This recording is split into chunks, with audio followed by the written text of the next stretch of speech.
Le président Kagame et moi avons discuté d'une vision pour un partenariat plus étroit à l'avenir. Un partenariat qui repose sur la stabilité régionale et la paix, ainsi que sur le développement économique.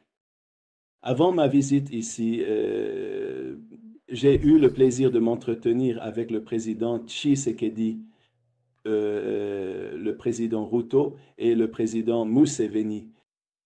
De ces visites, il m'est apparu clairement à quel point une paix durable est d'une importance vitale pour cette région.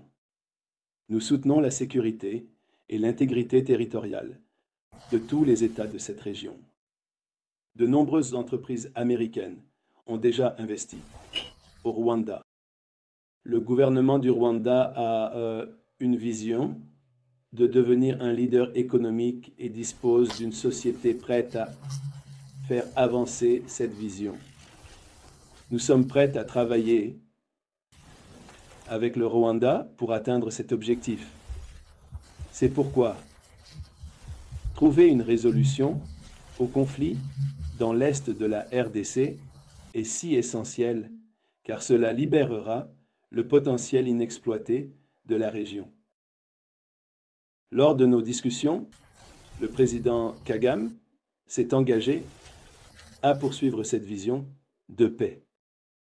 Je peux confirmer et je peux affirmer que les États-Unis restent également engagés dans cet effort et sont prêts à faciliter une fin au conflit, évidemment une fin pacifique à ce conflit, une fin qui permet au pays de sécuriser leurs frontières et pose les bases d'une économie régionale prospère. Cette relation a un grand potentiel et nous apprécions l'opportunité de discuter de la voie à suivre avec nos homologues ici à Kigali. Nous aimerions absolument voir une paix durable dans la région. Le président Trump est un président de paix. Il soutient la paix. Il est le seul président dans l'histoire récente des États-Unis, dans l'histoire moderne, qui n'a pas commencé de nouvelles guerres. Il est celui qui, lors de son premier mandat, a mis fin à de nombreuses guerres. Il a retiré nos troupes de tant d'endroits, des zones de conflit dans le monde. C'est un homme de paix. Nous avons vu que, immédiatement après son élection, pendant la période de transition, il s'est engagé dans ces discussions de paix, que ce soit au Moyen-Orient ou en Europe de l'Est, entre la Russie et l'Ukraine.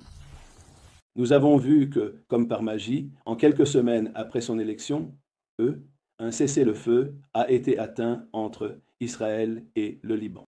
Et quelques semaines après, un cessez-le-feu a été atteint à Gaza et un grand nombre d'otages ont été libérés.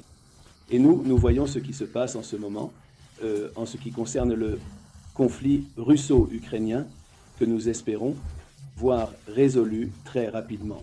Et c'est pour cette raison que je suis ici cette semaine, depuis la semaine dernière en fait, avec mes collègues.